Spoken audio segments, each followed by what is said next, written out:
The massive space station floated in the darkness between stars. It was bigger than most moons, its silver walls stretching for hundreds of miles in every direction.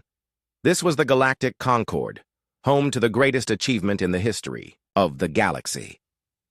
For 3,000 years, not a single war had been fought between the civilized worlds. Ambassador Sarah Chen walked through the endless halls of the station. Her footsteps echoed off the metal floors as she made her way to the great chamber. She had walked this path thousands of times in her 40 years of service, but today felt different. Today, she carried news that would test everything the galaxy believed about peace. The great chamber was enormous. A circular room with seats arranged in perfect rings, each section marked with the symbols of different species. 847 civilizations had representatives here, from the tall, blue-skinned Altrurians to the small, furry Miran farmers. Every major species in the galaxy had a voice at what they called the sacred table. Chen took her seat in the human section. Around her, other human diplomats were already reviewing their notes. Marcus Webb, young and eager, leaned over to whisper something, but Chen held up her hand. She was listening to the gentle hum that filled the chamber. It was the sound of 1,000 different species breathing, talking, and thinking together in one place. The Galactic Concord had rules that everyone followed. When there was a problem between worlds, they brought it to the table. Everyone talked, everyone listened. They debated for days, months, sometimes years, until they found an answer that worked for everyone.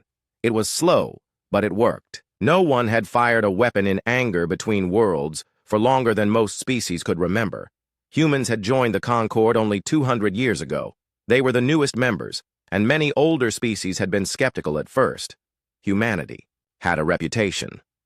Their homeworld, Earth, had a history filled with wars and violence. When they first applied to join, many species voted against them. But humans had surprised everyone. They were patient at the table. While other species grew, frustrated with long debates, humans seemed happy to talk forever. They listened carefully to every concern. They found creative solutions that nobody else had thought of. Ambassador Chen herself had helped solve 17 major disputes in her career. The galaxy had come to see humans as natural peacemakers. Chen remembered her first day in the Great Chamber. She had been nervous, representing a species that many others feared. But her mentor, Ambassador Rodriguez, had given her simple advice. "We are not our ancestors," he had told her. "We choose words over weapons now. That is our strength." The session began with the usual ceremonies. The speaker of the Concord, an ancient being whose species had founded the organization, called for order. His voice carried clearly through the chamber's perfect acoustics. "The sacred table is now in session," he announced. "Let all who seek peace be heard." The first items were routine. Trade agreements between the crystal miners of Vex Prime and the metal workers of Keth. A border dispute between two farming worlds that had been going on for 30 years. Chen listened with half her attention while reviewing the report in her hands. The Zithian Trade Confederation was causing problems again.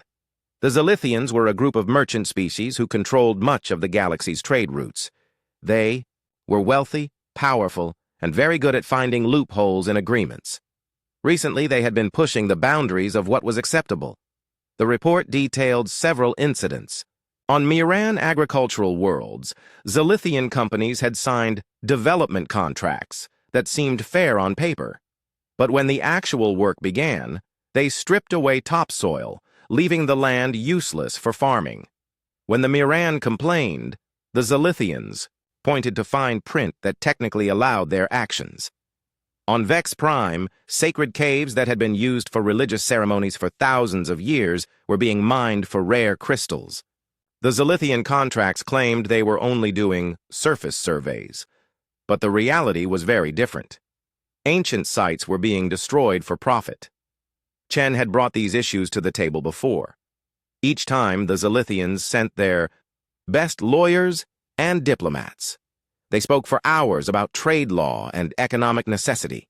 They produced documents and precedents. They demanded that any accusations be proven in lengthy investigations. The process was designed to be thorough, but the Zithians were using it as a weapon. By the time the table reached any decision, they had already taken what they wanted. The penalties, when they came, were small compared to the profits they had made. Marcus Webb slid a note across to Chen. The refugee ships from Miran arrived. This morning, it read. 3,000 families with nowhere to go. Chen nodded grimly. She had seen the reports. Entire farming communities were being forced to leave their ancestral homes. Their land was poisoned, their crops dead, their future destroyed. But when she brought their case to the table, it became just another item for debate.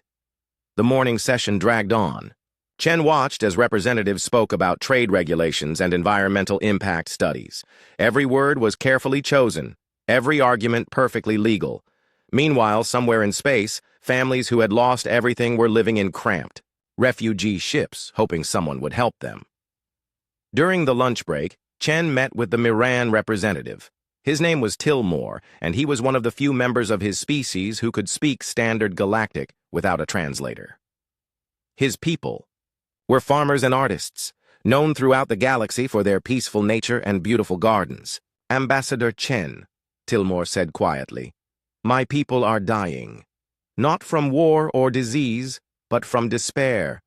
We have followed every rule, filed every proper complaint, waited for every committee to meet. But our children ask us why the stars have forgotten us. Chen felt the familiar weight of frustration in her chest. The process takes time, Tillmore, but it works.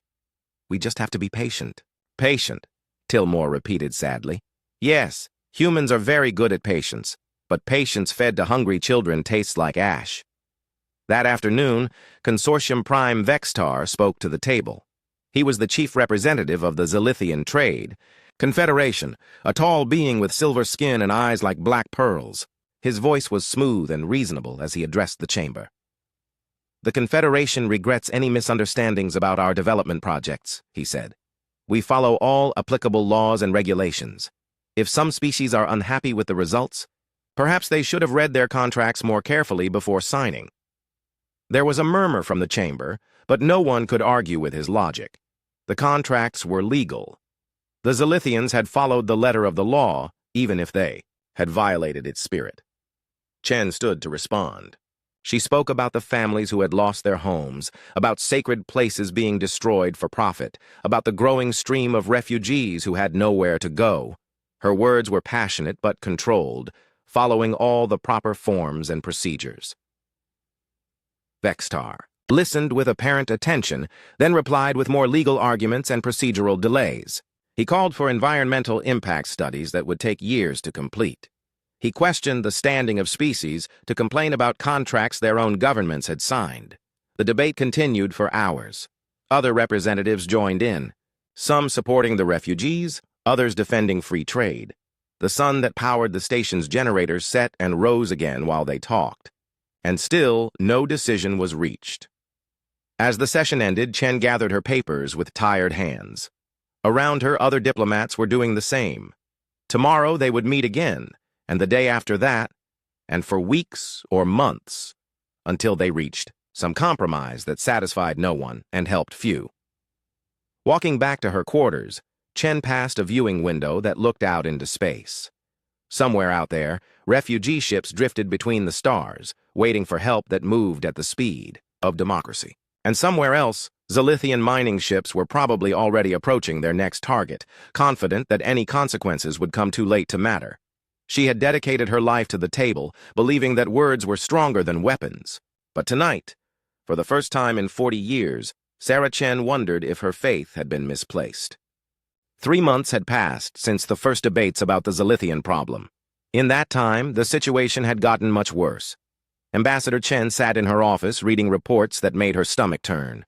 The numbers were growing every day, and each number represented real suffering. The Miran worlds were no longer just losing farmland. Entire planets were becoming uninhabitable. The Zithians had introduced new soil enhancement chemicals that were supposed to increase crop yields. Instead, they had poisoned the groundwater on 7 different worlds. Millions of people were sick, and the land might not recover for generations. On Vex Prime, the destruction of sacred sites had triggered something unexpected. The crystal caves were not just religious places. They were part of a complex ecosystem that the local species needed to survive. Without the cave's natural resonance, the Vex were losing their ability to communicate. Families were being separated because they could no longer hear each other's songs across distances. Chen's assistant, Lieutenant Torres, knocked on her door. "Ambassador, the latest refugee count is in." "How many?" Chen asked, though she dreaded the answer. 15 million, displaced across 43 worlds. The temporary camps are overcrowded, and we're running out of supplies. Chen closed her eyes. 15 million people. The number was so large it was hard to grasp, but she had visited the camps. She had seen the faces of children who didn't understand why they couldn't go home. She had listened to elderly beings who wept for the loss of ancestral lands. The Great Chamber was busier than usual that day. Word of the crisis had spread, and many species were demanding action. But the Zithians came prepared, as always. They brought teams of lawyers, scientists, and economists. They had charts and graphs and legal precedents. Consortium Prime Vextar stood at the central podium, his silver skin gleaming under the chamber's lights. He spoke with the same smooth confidence he always showed. "The Trade Confederation sympathizes with the current difficulties," he said. "However, we must separate emotion from fact. The contracts in question were signed freely by legitimate governments. The Confederation has fulfilled all obligations as written." A young Miran representative tried to interrupt, but Vextar continued without pause. "Furthermore, the Confederation has invested heavily in development projects across dozens of worlds. To cancel these contracts now would not only violate trade law but would also harm the galaxy's economic stability. We cannot allow sentiment to override legal obligations." Chen watched as other representatives nodded. The Zithian argument was logical. They had followed the law. The fact that the law was inadequate to protect innocent people was not technically their fault. When her turn came to speak, Chen stood slowly. She had given thousands of speeches in this chamber, but today felt different. The weight of 15 million refugees pressed down on her shoulders. "Honored representatives," she began, "we have spent months debating legal technicalities while worlds die. The Zithian Confederation hides behind contract law while committing acts that would be called crimes if done by individuals. How long will we let procedure protect predators?" There was a stirring in the chamber. Chen's words were stronger than the usual diplomatic language, but she was tired of soft words while hard realities crushed innocent lives. Vextar smiled coldly. "Ambassador, Chen speaks with great passion, but passion is not law. If humanity wishes to rewrite every trade agreement in the galaxy, perhaps they should propose specific legislation through the proper channels. Until then, the Confederation will continue to operate within existing legal frameworks." The debate that followed lasted 18 hours. Representatives from hundreds of worlds spoke about trade law, environmental protection, and refugees' rights. The Altrurian Chancellor called for a complete review of trade regulations, which would take at least 5 years. The Keth Imperium suggested forming a committee to study the refugee problem, with results expected in 2 years. Marcus Webb leaned over to Chen during a break. "This is insane," he whispered. "We're debating while people die. Why don't we just act?" Chen shook her head. "Because we're not barbarians, Marcus. We follow the process. It's what separates us from our ancestors." But even as she said it, Chen felt doubt growing in her mind. Her ancestors had been warriors and conquerors, but they had also been people who acted when action was needed. The process was supposed to prevent war, but what if it also prevented justice? The session ended with the usual result. A committee was formed to study the problem, environmental assessments were ordered, legal experts would review trade regulations. Everything would be done properly, thoroughly, and slowly. Outside the chamber, Chen was approached by Tilmore, the Miran representative. His people's fur, once golden, had turned gray from stress and malnutrition. "Ambassador, my homeworld sent a message today. The children are starting to forget what clean water tastes like. How do I tell them that help is coming in 5 years?" Chen had no answer. She watched Tilmore walk away, his shoulders bent with the weight of his people's suffering. That night, Chen received a priority message on her secure communication system. It was from Admiral Harrison, head of Earth's Space Command. The message was short but significant. Sarah, I've been watching the debates. Earth's government wants you to know that all options remain on the table. We've been patient, but patience has limits. Stand by for further instructions. Chen stared at the message for a long time. All options. She knew what that meant. Earth still had a military. Though most galaxy citizens forgot that fact, humanity's peaceful reputation made people assume they had no weapons, no warships, no ability to project force. They were wrong. The next morning brought worse news. The Zithians had expanded their operations to 3 more worlds. This time, they weren't even pretending to follow environmental guidelines. Entire continents were being strip-mined for rare minerals. The local species were given 48 hours to evacuate or be considered trespassers. In the Great Chamber, Vextar announced the new operations with pride. The Confederation is pleased to announce increased development activities that will benefit the entire galactic economy. These projects will create jobs and generate resources for trade throughout the galaxy. Chen felt something snap inside her. She stood before her speaking time was called, violating protocol for the first time in her career. Honored speaker, I invoke the right of immediate appeal. The Confederation's actions constitute a clear threat to galactic peace and security. The chamber fell silent. The right of immediate appeal had not been used in over a century. It allowed for emergency action without the usual lengthy debates, but Vextar was ready even for this. The Confederation objects to this appeal on procedural grounds. Ambassador Chen has not filed the proper preliminary documents. This body cannot act on emotion alone. The speaker, ancient and bound by tradition, nodded slowly. The objection is sustained. Ambassador Chen must follow proper procedures for emergency appeals. The proper procedures would take 6 months. Chen sat down heavily. Around her, she could feel the sympathy of other representatives, but sympathy could not stop the destruction. The system that was supposed to protect everyone was protecting only those strong enough to exploit it. That evening, Chen sent a coded message back to Admiral Harrison.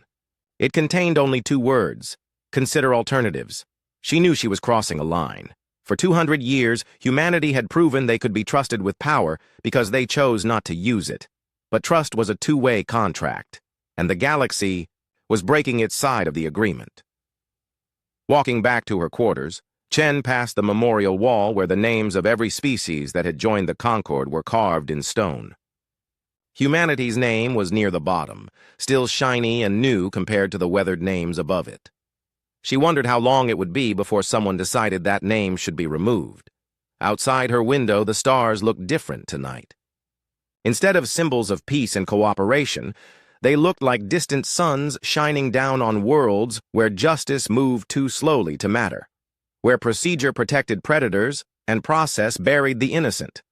Chen had spent 40 years believing that civilization meant choosing words over weapons.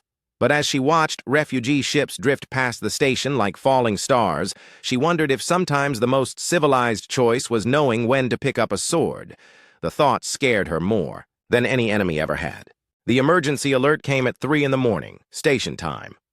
Ambassador Chen was pulled from restless sleep by the harsh sound of her communication device. The message was from Earth Command, marked with the highest priority codes she had ever seen. Ambassador Chen, you are ordered to report to the emergency briefing room immediately. Classification: beyond ultra secret. Chen dressed quickly and made her way through the empty corridors of the station. The emergency briefing room was in a section she rarely visited, protected by security systems that most diplomats never encountered.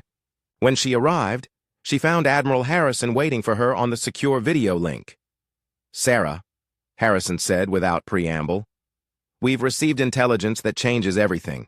The Zithian attack on New Geneva began 4 hours ago. Chen felt her blood turn cold. New Geneva was a human agricultural colony on the edge of Zithian space. 3.2 million people lived there, mostly farmers and their families who had been working the land for 3 generations. Attack? Chen asked. You mean they're trying to buy out the farms? Force new contracts? Harrison's face was grim. No, Sarah. I mean attack. Military assault. They claim our people fired first, but we have satellite footage of the entire event. This was planned execution, not self-defense. The footage began playing on Chen's screen. She watched in growing horror as Zithian warships opened fire on civilian settlements. There was no warning, no attempt at negotiation. Cities that had stood for a century were reduced to rubble in minutes. The worst part was what came after. Zithian ground forces moved through the ruins, and their actions made it clear this was not a military operation. It was extermination. Families were herded together and shot. Schools and hospitals were specifically targeted. Children who tried to hide were dragged from their shelters and killed. Chen watched an elderly farmer, probably someone's grandfather, try to protect a group of small children. The Zithian soldiers laughed as they gunned him down. The children's screams carried clearly through the audio feed. 3.2 million, Harrison said quietly. Every human on New Geneva is dead. Men, women, children, babies, all of them. Chen could not speak. She stared at the screen, watching scenes of horror that her mind struggled to process. These were not casualties of war. This was deliberate genocide, carried out with industrial efficiency. They're claiming it was a defensive action, Harrison continued. They say our colonists attacked their survey teams, but Sarah, we have footage of the entire operation. They've been planning this for months. The survey teams were military scouts preparing for invasion. The footage shifted to show Zithian ships arriving at the colony. The timestamp showed they had been in position for hours before the attack began. There was no sudden conflict, no escalating tensions, just cold, calculated murder. Why? Chen whispered. Why would they do this? Because they could, Harrison replied. Because they knew that even if we complained, the process would take years. By then, they'd have stripped the planet of every valuable resource and moved on. The dead can't testify in trade courts. Chen felt something breaking inside her. For 40 years, she had believed that civilization was about choosing patience over violence. She had argued that words were stronger than weapons. She had convinced herself that process and procedure could protect the innocent. New Geneva proved her wrong. Sarah, I need you to listen carefully, Harrison said. Earth's government has made a decision. We're withdrawing from the Concord. What? Chen looked up from the horrible footage. Admiral, you can't. If we leave, we have no voice in galactic affairs, no way to help anyone. We've had a voice for 200 years, Harrison replied. And what has it gotten us? Our people are dead, and the galaxy will spend the next decade debating whether the Zithians followed proper legal procedures while committing genocide. Chen wanted to argue, but she had seen how the system worked. The Zithians would claim self-defense. They would demand investigations. They would challenge every piece of evidence. They would use the Concord's own rules to protect themselves from justice. There's more, Harrison said. The Zithian Confederation has issued a statement claiming that New Geneva was harboring terrorists. They're saying the attack was justified. Under galactic anti-terrorism treaties, they're going to present their case to the table tomorrow. The room seemed to spin around Chen. They were going to use the system she had devoted her life to protecting. They would hide behind laws written to prevent war, using them as shields, while committing the very crimes those laws were meant to. Stop. What are my orders? Chen asked. Present the evidence to the table one last time. Make it clear what really happened. Then deliver humanity's final message to the Concord. And after that, Harrison's smile was cold and sharp. After that, Sarah, we stopped pretending to be civilized. The next day's session of the Great Chamber was packed. News of the New Geneva incident had spread throughout the galaxy, and every species wanted to hear both sides of the story. Chen sat in the human section, isolated now. Other diplomats who had been her friends for decades avoided eye contact. Consortium Prime Vextar spoke first. He stood at the central podium with his usual confidence, his silver skin gleaming under the lights. But there was something different in his manner today, a smugness that Chen had never seen before. The Trade Confederation regrets the unfortunate incident at New Geneva, he began. However, we must address the facts without emotion. Human colonists opened fire on legitimate Confederation survey teams, conducting authorized resource assessments. Our security forces responded with appropriate measures to protect Confederation personnel. He gestured to a holographic display showing what appeared to be human colonists firing on Zithian ships. The footage looked convincing, but Chen knew it was fabricated. The timestamps were wrong, and the human ships shown had never existed. The Confederation took every possible step to minimize casualties, Vextar continued. Unfortunately, the human colonists had prepared extensive fortifications. and chose to resist with extreme violence. What followed was a tragic but necessary response to terrorism. The chamber murmured with concern. Several representatives looked toward the human section with expressions of disappointment and fear. The galaxy remembered humanity's violent history, and the fabricated evidence played perfectly into their oldest fears. When Chen's turn came to speak, she walked slowly to the podium. In her hands, she carried the real footage from New Geneva, along with detailed analysis proving the Zithian evidence was fake. She had prepared a careful presentation that would methodically destroy their lies. Instead, she set her materials aside and looked directly at Vextar. "Consortium Prime," she said quietly. "Do you have children?" Vextar looked surprised by the question. "Ambassador Chen, I fail to see the relevance of my personal life to these proceedings. Answer the question. Do you have children?" "I have offspring, yes." Chen nodded slowly. "I watched your forces murder children yesterday. Babies who had never hurt anyone. Grandparents who only wanted to tend their gardens. Teachers who died trying to protect their students." She activated her holographic display, showing the real footage from New Geneva. The chamber fell silent as scenes of systematic execution filled the air above them. There were gasps of horror from many representatives. "This is what your defensive action looked like," Chen said. Her voice was steady, but tears ran down her face. 3.2 million people, all of them dead, all of them innocent. Vextar recovered quickly. These images could easily be fabricated. The Confederation demands a full forensic analysis before any evidence is accepted. "Of course you do," Chen replied. "You'll demand investigations. You'll challenge every piece of evidence. You'll use our own procedures to delay justice until everyone forgets why we were angry in the first place." She looked around the chamber, at faces she had known for decades, representatives who had worked with her to solve countless problems, people she had considered friends. "How long?" she asked them. "How long will you debate while innocents die? How many committees will you form? How many studies will you commission? How many years will you spend discussing proper procedures while predators hide behind your process?" The speaker called for order, but Chen continued talking.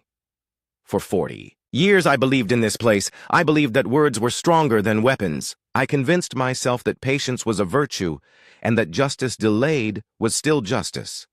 I was wrong." She reached into her jacket and pulled out a sealed document. Breaking the wax seal, she unfolded the paper and began to read. "By order of the Earth Government and the United Nations of Humanity, we formally withdraw from the Galactic Concord. Effective immediately, humanity no longer recognizes the authority of this body or the legitimacy of its proceedings." The chamber erupted in shocked voices. Several representatives stood to object, but Chen's voice cut through the noise. "We tried to be civilized. We thought that meant being patient while evil prospered. We were wrong about what civilization means." She looked directly at Vextar, who had gone pale despite his silver skin. "The table is closed," she said simply. Then Ambassador Sarah Chen, veteran of 4 decades of diplomatic service, turned her back on the Great Chamber and walked away. The galaxy's first reaction was confusion. For 3 days after Ambassador Chen's dramatic exit from the Great Chamber, most species assumed humanity was throwing a diplomatic tantrum. The Altrurian Chancellor spoke for many when he addressed. "The emergency session called to discuss the human withdrawal. Humanity has always been emotional," he said with condescending calm. "This is clearly a negotiating tactic. They will return once they realize that isolation serves no one's interests." The Keth ambassador nodded in agreement. "What can they actually do? Humanity has no military to speak of. They've been diplomats and scholars for 2 centuries. This is an empty gesture born of grief." Even the Zithian Confederation seemed unconcerned. Consortium Prime Vextar issued a public statement expressing regret for humanity's rash decision and offering to negotiate a solution to the New Geneva misunderstanding through proper channels. They were all catastrophically wrong. The first sign came exactly 72 hours after Chen's departure. Long-range sensors throughout the galaxy detected massive hyperspace disturbances. Ships were moving in numbers that shouldn't have been possible. Hundreds of vessels, then thousands, emerging from hyperspace in coordinated formations. On the bridge of the Zithian flagship Profitable Venture, Admiral Zexhai reviewed the sensor readings with growing confusion. His ship was in orbit around the Confederation's capital world of Zelix Prime, supposedly safe in the heart of their territory. "Sir," his sensor operator reported, "I'm reading multiple hyperspace exits. Large vessels, unknown configuration." "How many?" Zexhai asked. "Counting now, sir. 50 or 80. Sir, there are over 200 ships appearing around the planet." Zexhai moved to the main viewer. What he saw made his blood run cold. The ships were clearly military vessels, built for war rather than trade or exploration. But their design was unlike anything in the Confederation database. Sleek, dark hulls that seemed to absorb light. Weapon ports that bristled with advanced technology. "Sir," the communications officer called out, "we're receiving a transmission on all frequencies. Put it through." The voice that filled the bridge was calm, professional, and utterly terrifying in its lack of emotion. "This is Admiral Harrison of the Earth Defense Force. All Zithian military vessels will power down weapons and prepare to be boarded. Any ship that attempts to flee or resist will be destroyed. You have 5 minutes to comply." Zexhai's mandibles clicked with nervous energy. "Earth Defense Force? But humans don't have a military? They're diplomats." His tactical officer looked up from his console with wide eyes. "Sir, these ships are armed with weapons I've never seen before. Energy signatures are off our scales. And sir, they're already targeting us, all of us, simultaneously." Around the planet, 200 Confederation warships faced off against the human fleet. The Zithians had superior numbers, better technology, and centuries of military experience. They should have been confident. Instead, they were terrified. The human ships moved with precision that spoke of extensive training and planning. They took formation around every military installation, every government building, every corporate headquarters. This wasn't a hasty response to recent events. This was a carefully planned operation that had been prepared for years. Admiral Zexhai tried to contact Confederation Command, but found all communications jammed. The humans weren't just blockading the planet, they had taken control of the entire communication network. "Sir," his weapons officer reported, "I'm reading massive power buildups in the human fleet. They're charging weapons that shouldn't exist." On the main viewer, the lead human ship began to glow with contained energy. The light was beautiful and terrifying, like watching a star prepare to explode. Admiral Harrison's voice returned to the comm system. "This is your final warning. Stand down or be destroyed. The choice is yours." Zexhai looked around his bridge at officers who had served with him for decades. These were veteran warriors who had never known defeat. Now they stared at their instruments, in barely controlled panic. "Admiral," his sensor operator whispered, "their targeting systems have locks on every vital system of every ship in the fleet. If they fire, we all die in the first salvo." The realization hit Zexhai like a physical blow. The humans weren't threatening destruction. They were offering mercy. The choice wasn't between fighting and surrender. It was between surrender and annihilation. "All ships," he broadcast to his fleet, "power down weapons and prepare to be boarded." The boarding process was unlike anything the Zithians had ever experienced. Human Marines moved through their ships with military precision, but they didn't behave like conquerors. They were polite, professional, and absolutely implacable. The human commander who took control of Zexhai's bridge was a woman named Colonel Martinez. She was small compared to the tall Zithians, but she carried herself with the confidence of someone who had never doubted victory. "Admiral," she said respectfully, "you and your crew will be treated according to the laws of war. However, your government stands accused of crimes against sentient life. This fleet is hereby impounded pending investigation." "Investigation?" Zexhai sputtered. "By whose authority?" Colonel Martinez smiled coldly. "By right of superior firepower, Admiral. It's a very old law, but it's never been repealed. The same scene was playing out across the galaxy. Every Zithian military base, every corporate installation, every government facility found itself surrounded by human ships that had appeared as if from nowhere. The galaxy was learning a lesson it had forgotten. Humanity had never given up their weapons. They had simply hidden them very, very well. On the Galactic Concord station, emergency sessions were being called every few hours as reports flooded in. The Altrurian Chancellor who had dismissed humanity's departure as an empty gesture, now stood before the great chamber with a very different tone.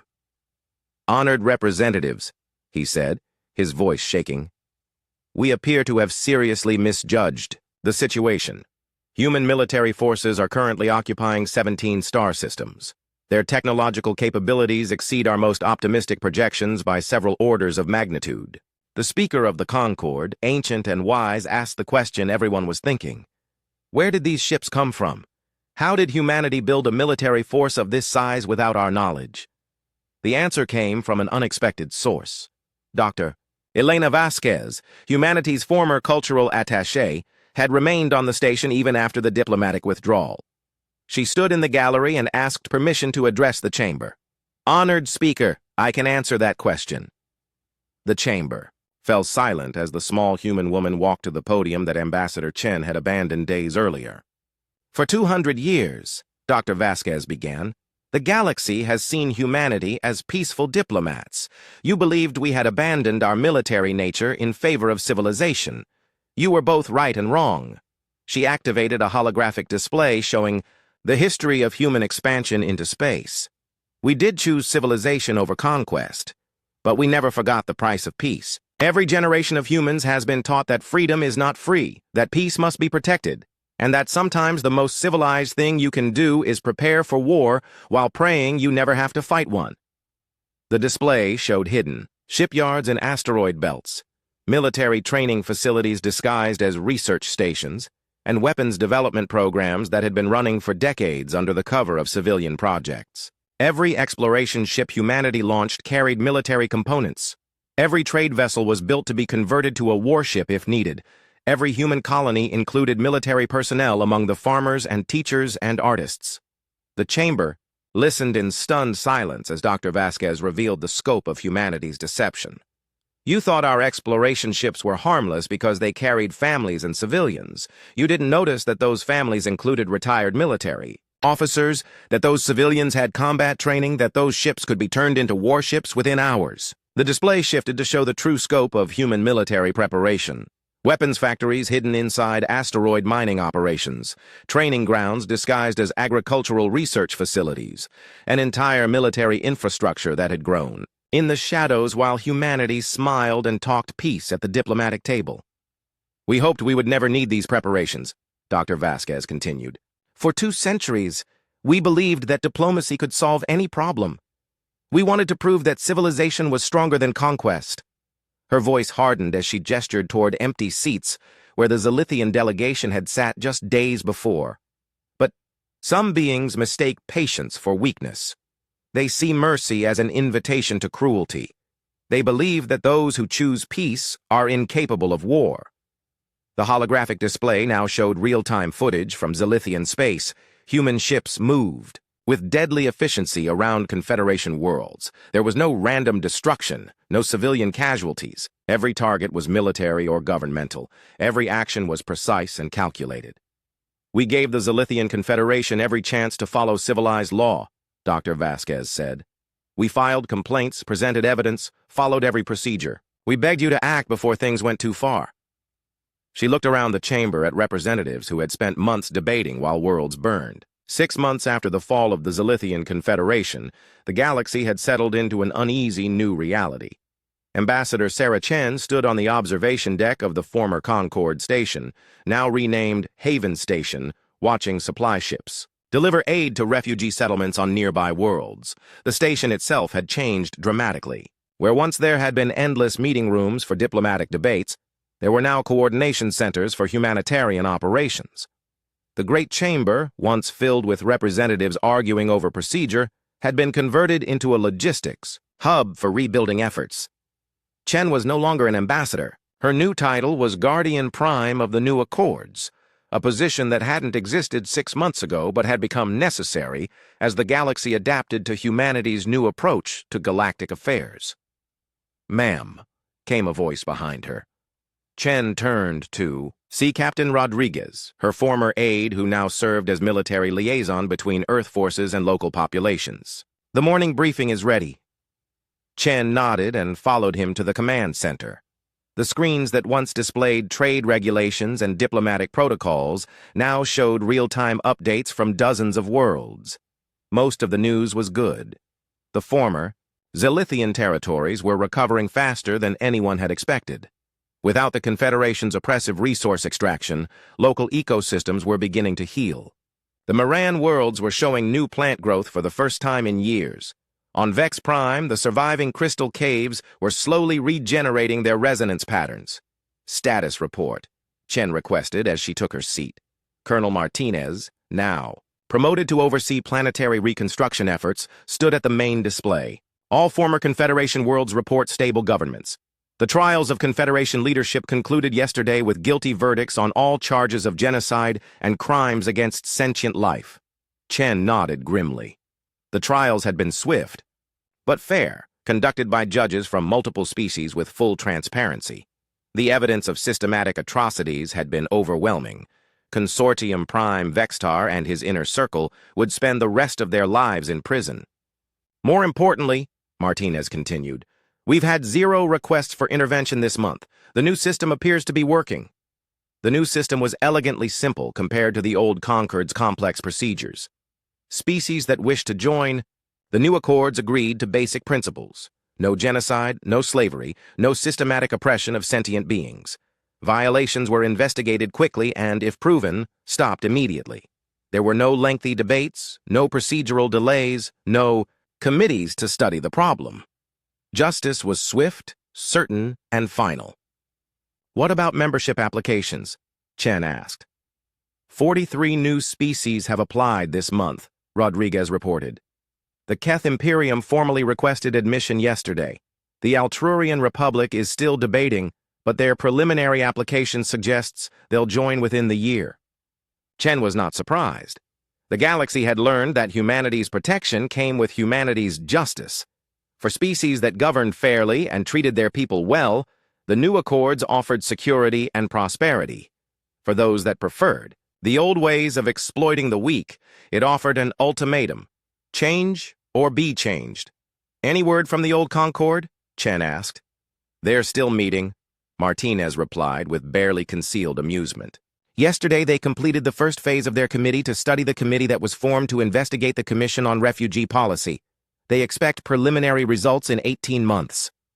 The old Galactic Concord still existed, technically.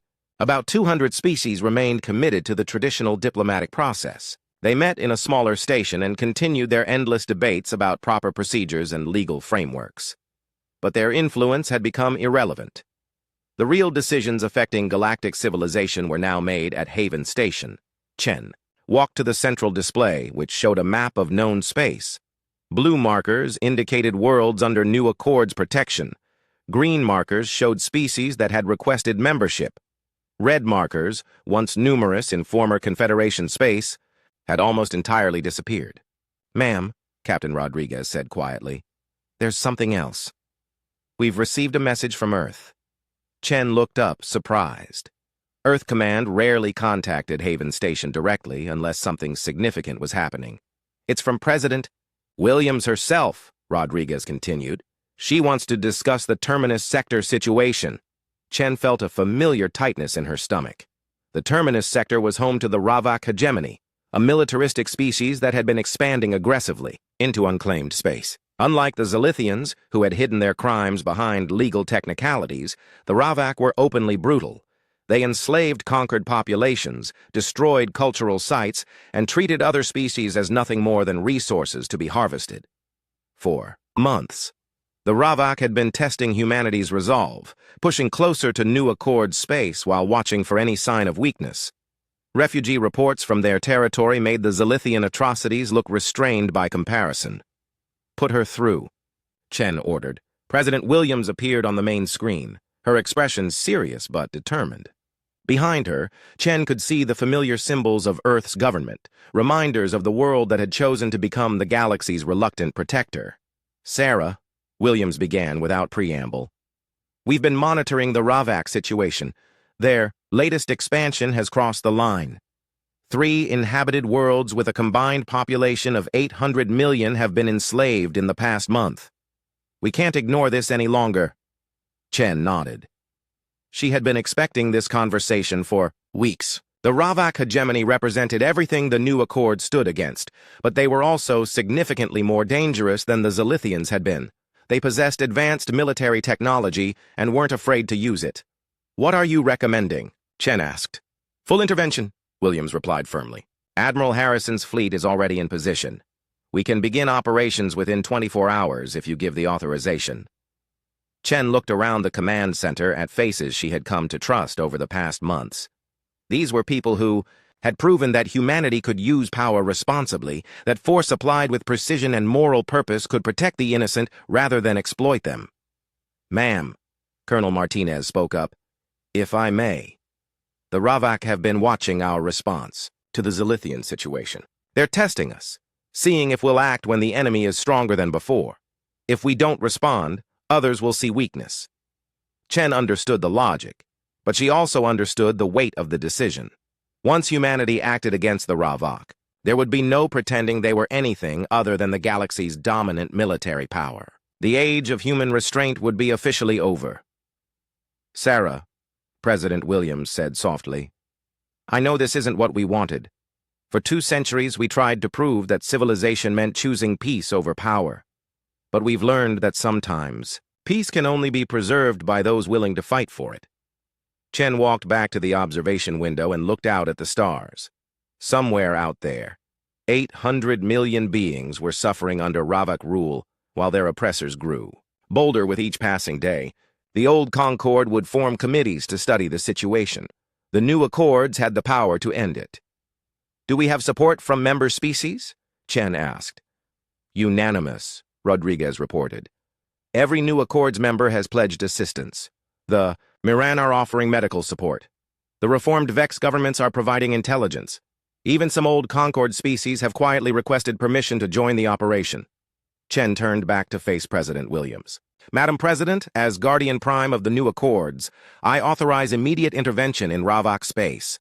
Rules of engagement are to minimize civilian casualties while completely dismantling their military and governmental structure." Williams nodded solemnly. "Understood. Admiral Harrison sends his regards and wants you to know that humanity remembers what it means to be civilized. We don't fight for conquest. We fight for justice." The connection ended, and Chen found herself alone with her thoughts as her staff began coordinating the largest military operation since the fall of the Confederation. Through the window, she could see human ships beginning to move, their dark hulls disappearing into hyperspace as they prepared to bring justice to another corner of the galaxy. Dr. Vasquez appeared beside her, having arrived quietly while Chen was lost in thought. "Any regrets?" the cultural attaché asked softly. Chen considered the question carefully. "I regret that it was necessary. I regret that beings like the Ravak exist. I regret that the galaxy forced us to choose between our principles and our conscience." Paused, watching the last of the human ships disappear into the distance. "But I don't regret our choice. For 200 years, we proved we could be trusted with power because we chose not to use it. Now we're proving we can be trusted with power because we use it responsibly." Dr. Vasquez nodded. "The galaxy is learning that humanity's greatest strength was never our diplomacy. It was our choice to be diplomatic instead of using our alternatives." A new message appeared on Chen's personal communicator. It was from Till Moore, the Miran representative whose people had suffered so much under Zithian rule. His message was simple but profound. "My children ask me to thank the humans.